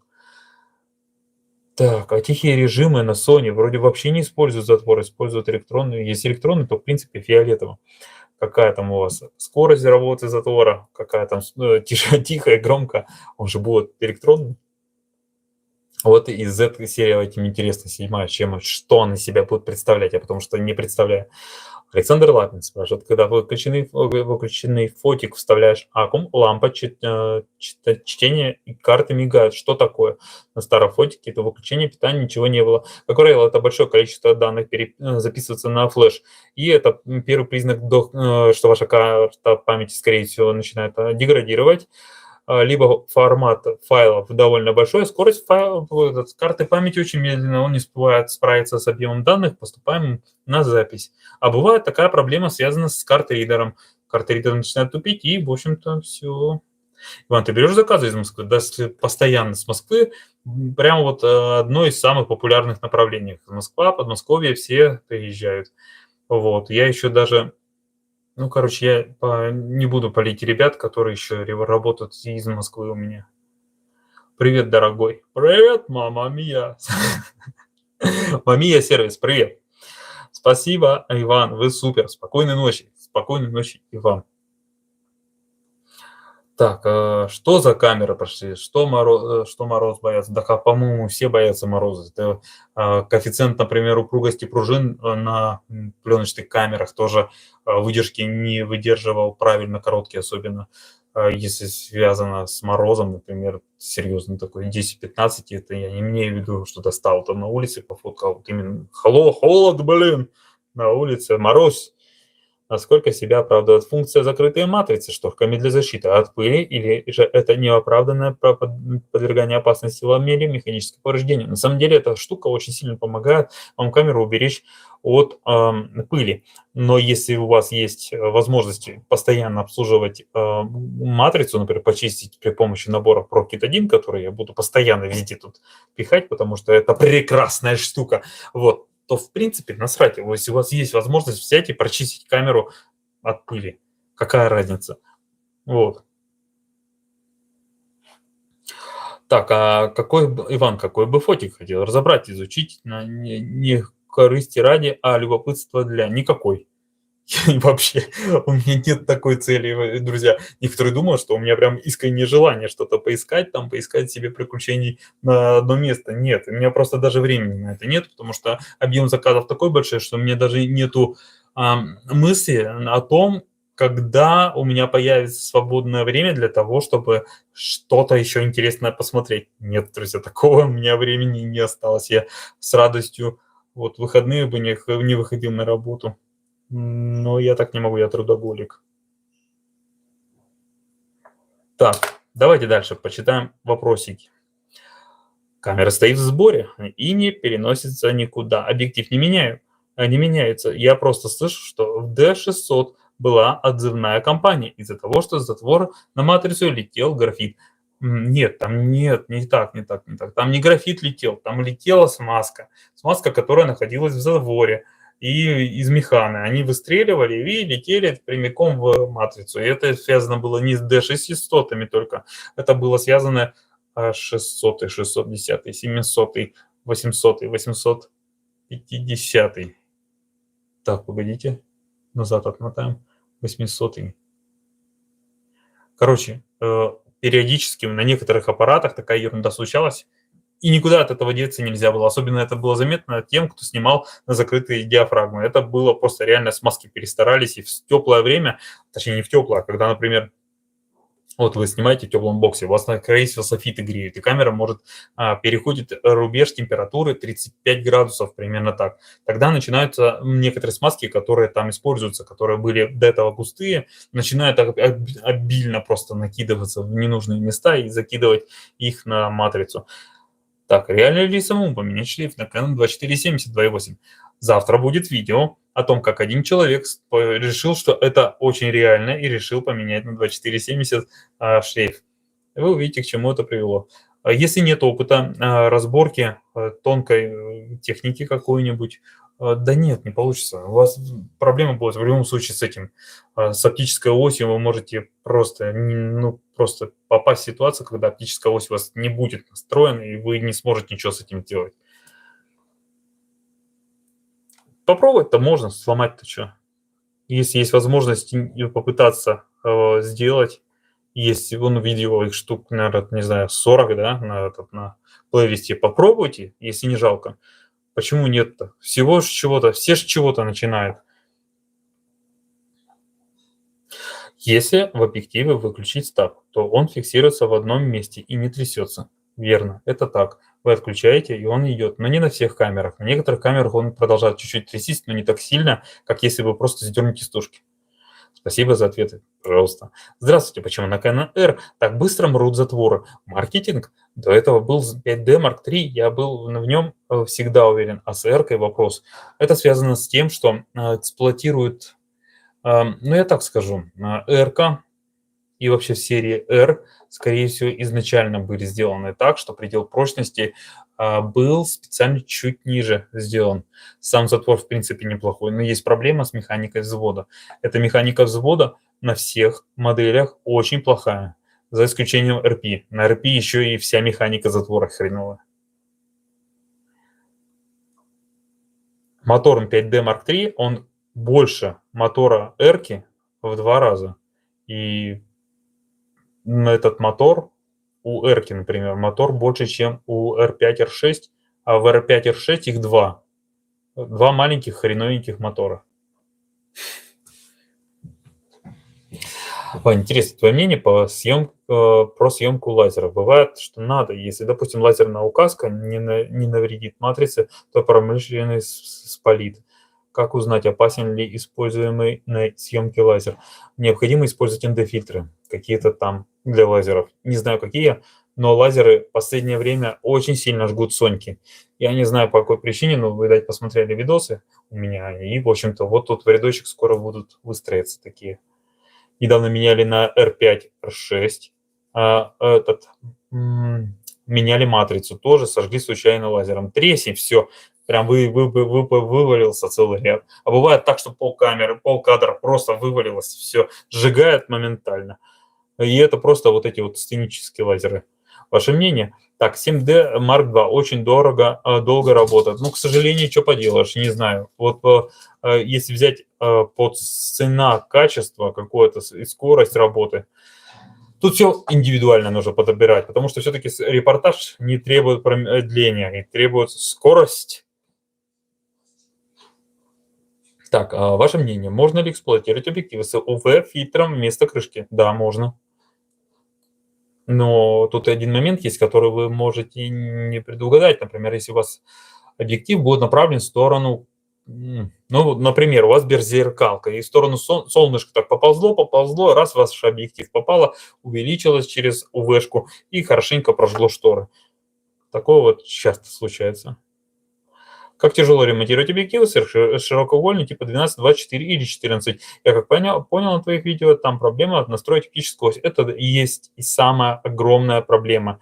И вы можете выстроить углы, но они могут быть несовершенно выстроены. То есть если говорить об идеальности, то идеальностью, чем шире угол, тем его сложнее добиться.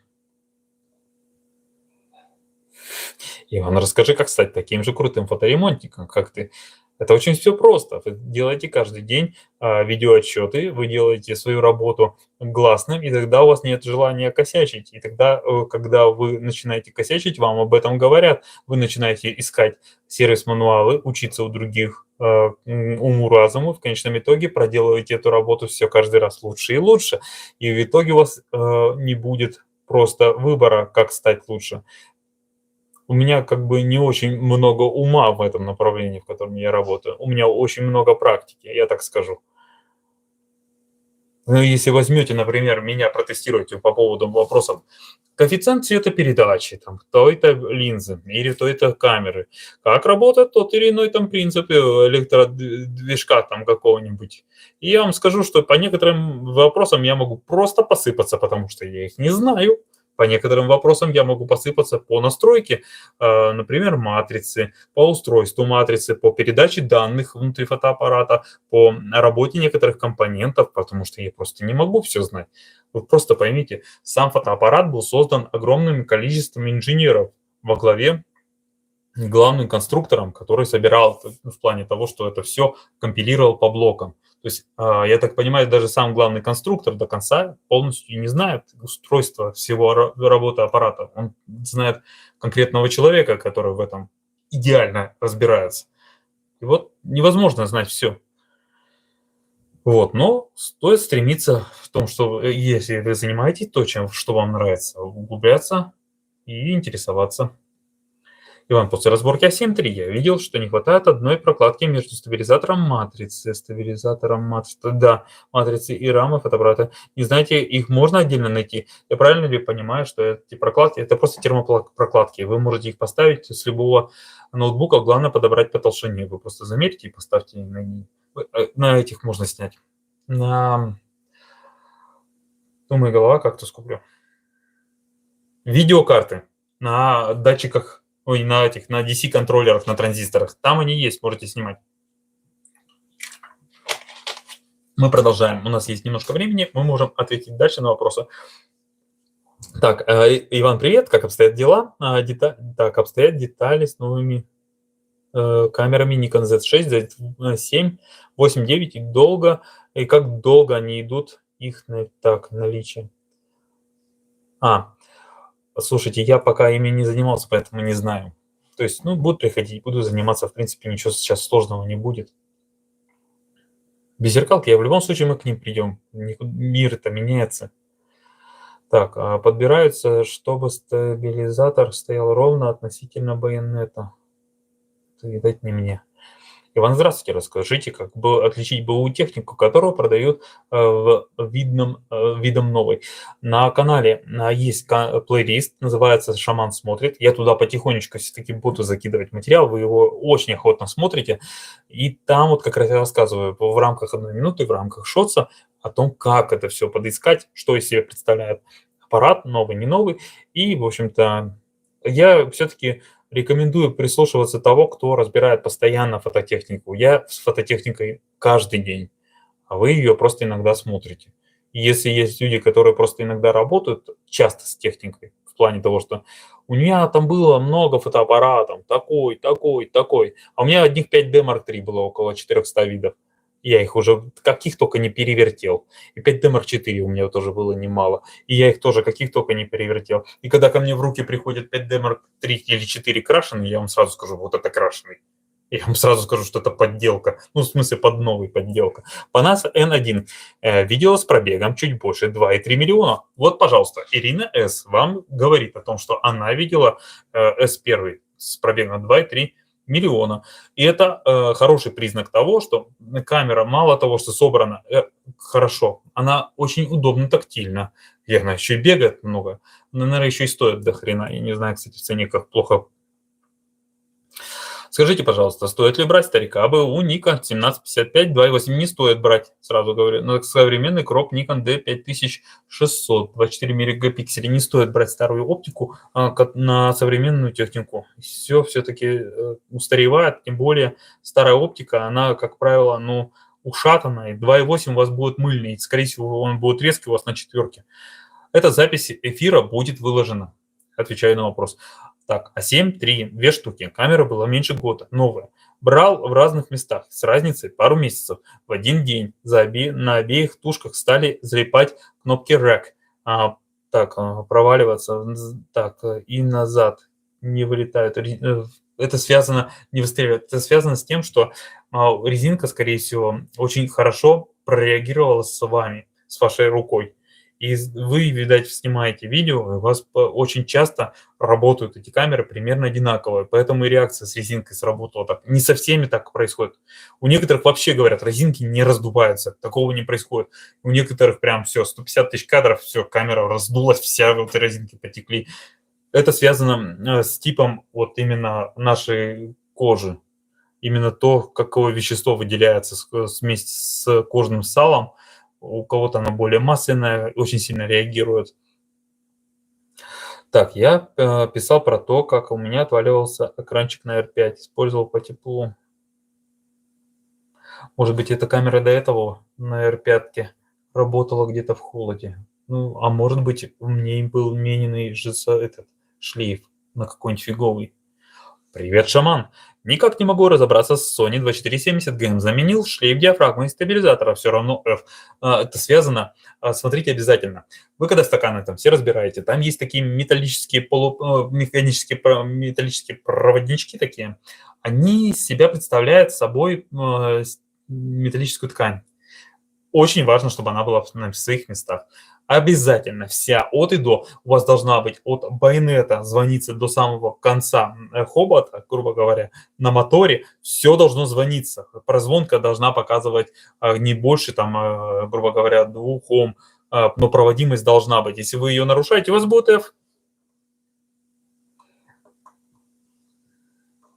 Насколько безопасно для электроники, фототехники запитывать тушку от павербанка через пустышку вместо аккума. В принципе, очень безопасно. Пауэрбанки дают очень стабильное напряжение. Это будет стабильнее, чем нежели вы будете его питать от какого-нибудь блока питания, который случайно может сгореть при скачке напряжения, когда кто-нибудь решил, например, в сети сварочником поработать. Так, Иван, принимаете ремонт из других регионов РФ?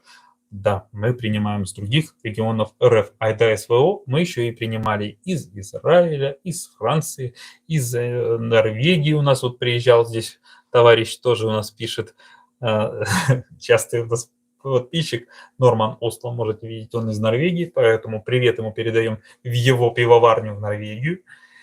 Он у нас тоже ремонтировался. Но и были люди, которые абсолютно не общаются на русском языке. Мы с ними через Google переводчик работали и спокойно ремонтировались. Это было здорово.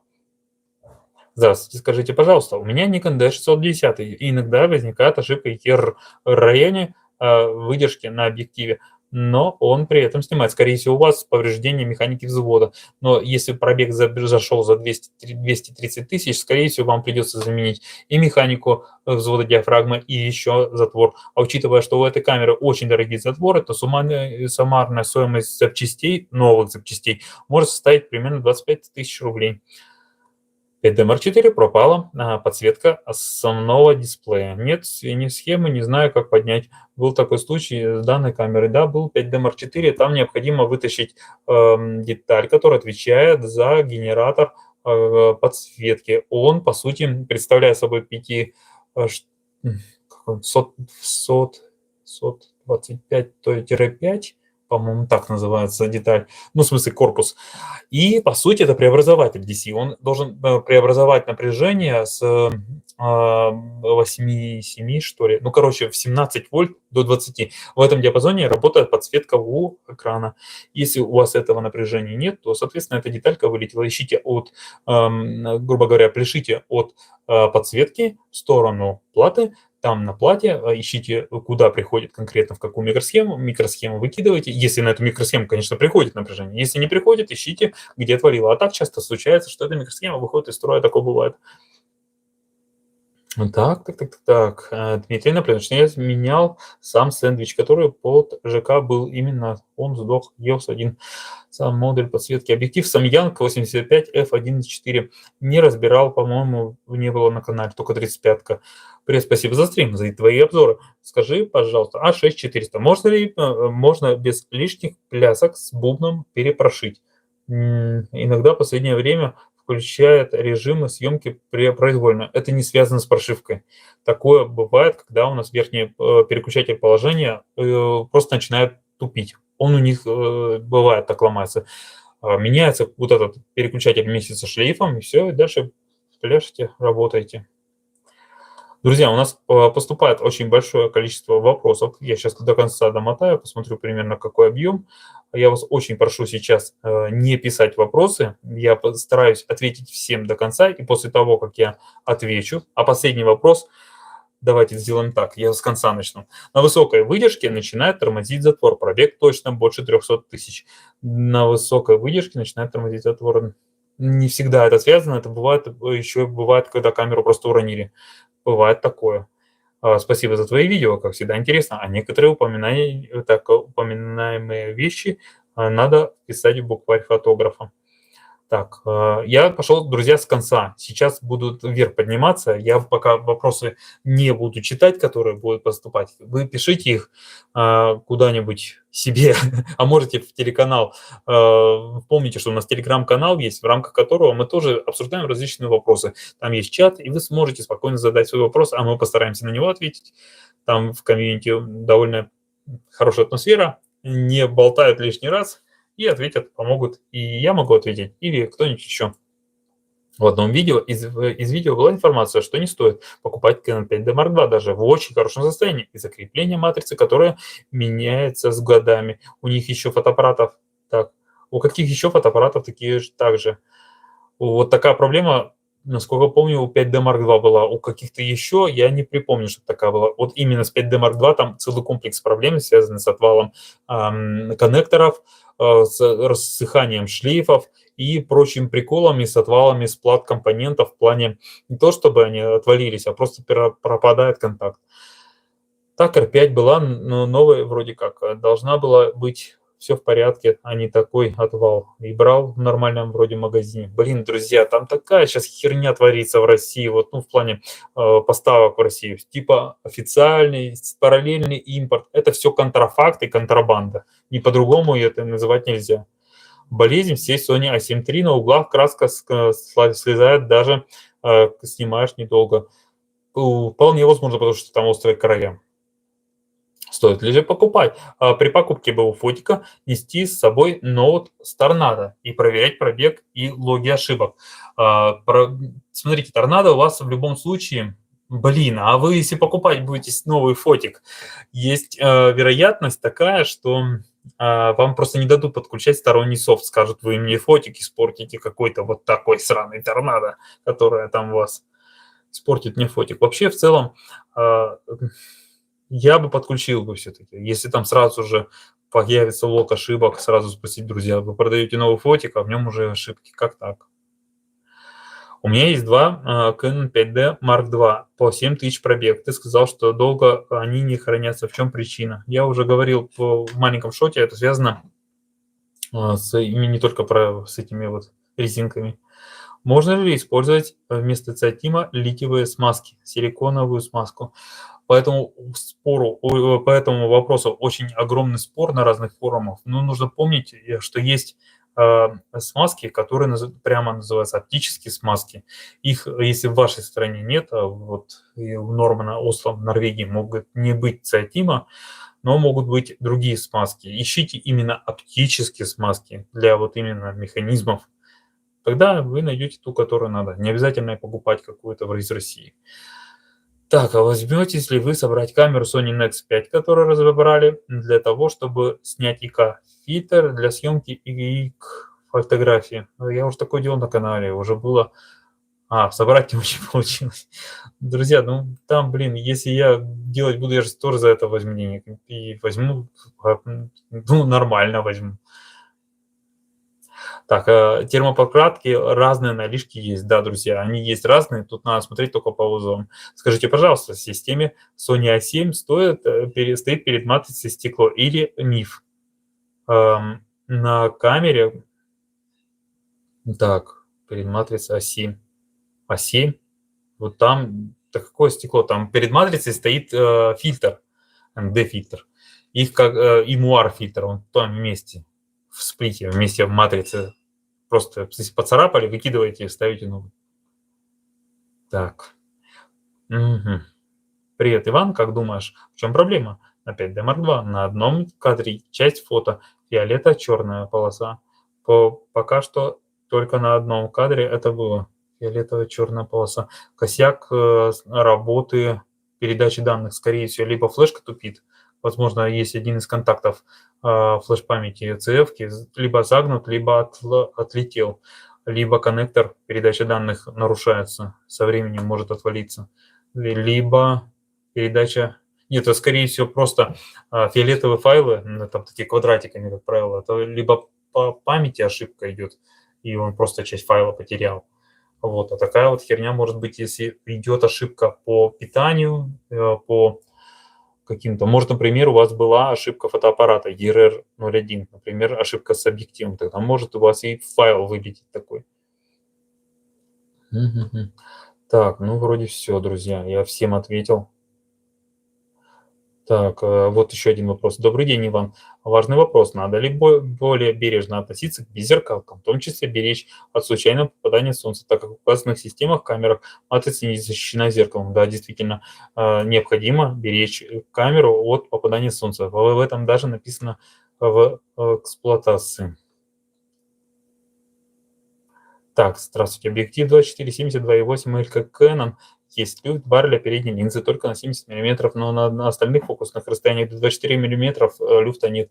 Если изображение на 24 мм у вас не софтит, и 70 мм тоже не софтит, и в целом картинка нормальная, то в принципе пофигу. Объектив же можно настраивать и с качающимися колорами. Проблема качающихся колоров имеет тогда место быть, и проблемой является, когда у вас реально просыпается картинка на бесконечности. Она софтящая становится, не такая резкая. Вот тогда это проблема. Спасибо за стрим. Очень интересно смотреть. Я рад, что вам, друзья, понравилось смотреть стрим. Я уже сам заговариваюсь. Время стрима у нас получается уже 1:50. И в рамках этого стрима, в общем-то, я постарался ответить на все ваши вопросы. До новых встреч, друзья. Скоро стримов будет чуть больше. Ближе к Новому году будет еще стрим с Вячеславом Торнадо. Вот. И, в общем-то, все. С вами был Иван, канал Digital Shaman. Всем пока.